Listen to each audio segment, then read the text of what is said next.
এ মোস্তফা ভাই, হ্যাঁ ভাই। কি করতেছো তুমি? ভাই যে লতি কাটতাছি। লতি? হ্যাঁ। এ লতি গাছের বয়স কত? লতি গাছের বয়স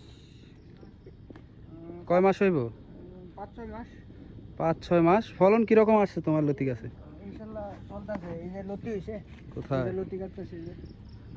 যাক মাশাআল্লাহ, খারাপ না তো মোটামুটি। হ্যাঁ, এই যে লতি আরো কাটতাছি। শুধু কি এই লতি গাছে আছে নাকি অন্য কোনো গাছ আছে আরো? এটা শুধু খালি দেখতেছেন যেটা, এটা শুধু খালি লতি ক্ষেত, হ্যাঁ। হ্যাঁ হ্যাঁ। আর এই যে সামনে আছে ওই যে লাউ ক্ষেত আছে, তারপর এই যে ঝিঙ্গা গাছ আছে, তারপর এই যে কাঁচামরিচ আছে।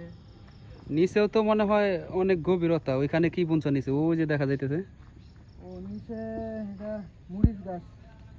মরিচ। কাঁচামরিচ। আচ্ছা, ভালো। আর এই যে লতি উঠাইছে এটা। লতি তুলছো, এই যে তোমার পায়ের নিচে আরো লতি দেখা যাইতেছে। এই যে আরো আছে।